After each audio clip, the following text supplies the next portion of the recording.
Salut à tous, bonsoir et bienvenue à cet espace réservé à la méditation de la parole. Je suis le pasteur Samuel Epoupa, président fondateur de Divine Ministry International. Nous allons méditer aujourd'hui sur le thème « Refuser d'avoir peur ». Et nous allons lire dans le livre d'Hébreux chapitre 2, le verset 14 qui nous dit ceci.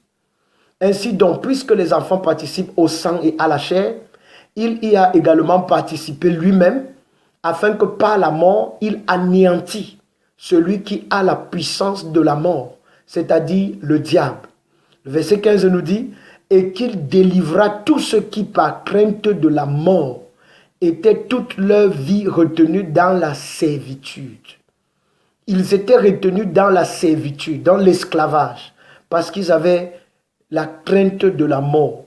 Ils avaient peur de mourir.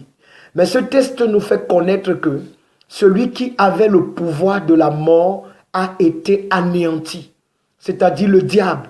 Il a été anéanti. Je n'ai donc plus sujet ou raison d'avoir peur. Non seulement parce qu'il a été anéanti, mais en plus la peur ne fait pas partie de ta nature en tant qu'enfant de Dieu.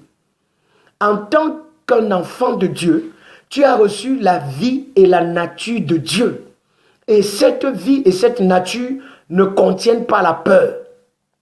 La peur est donc un sentiment externe à ta nature. Et la peur est la stratégie que le diable utilise.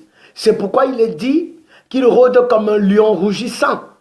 Il essaye de vous effrayer lorsqu'il vient rougir comme un lion. Mais il a été dépouillé. Tous ses armes ont été anéanties. Il a perdu son pouvoir. Il a été anéanti. Anéanti veut dire réduit à néant. Qu'il n'a plus de puissance, qu'il n'a plus de pouvoir. Ainsi donc, le diable ne peut pas vous tuer. À moins que vous-même, vous lui donnez la permission de vous tuer par votre peur. Plusieurs personnes sont victimes simplement parce qu'ils transportent l'atmosphère de la peur. Job a été atteint par le diable, non pas parce que Dieu l'a accepté, mais parce qu'il a transporté des pensées de peur. C'est pourquoi lui-même il a dit, ce que je crains, c'est ce qui m'arrive. Donc vous devez refuser d'avoir peur. Peur des ténèbres, peur de Satan, peur de la sorcellerie, peur de la magie, peur de faire les accidents, peur d'être agressé, peur de ceci. La plupart des temps, ce dont vous avez peur, vous allez toujours expérimenter cela. Vous devez marcher dans la paix, dans la sécurité, dans la tranquillité, sachant que celui qui est en vous est plus grand que celui qui est dans le monde.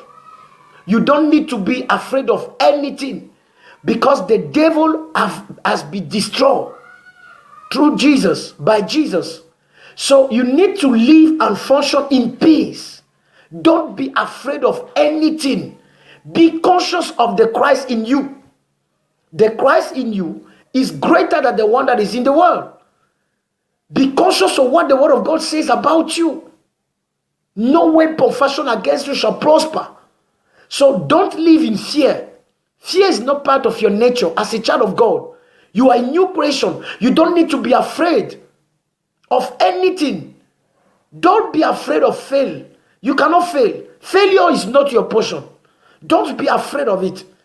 Don't be afraid to commit some errors. No. Don't be afraid of the devil. Don't be afraid of anyone. Because the greater one lives in you. The mighty one lives in you. Have peace in God.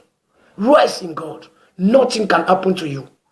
Don't be afraid. Refuse to be afraid of anything. And you will see the glory of God always manifesting in your life. Refusez d'avoir peur. Le diable a été anéanti. Il ne peut pas vous détruire. Il a perdu le pouvoir de la mort. Si vous dites non à la mort, elle ne viendra pas. Parce que la vie et la mort sont au pouvoir de votre langue. Vous êtes bénis pour être une bénédiction.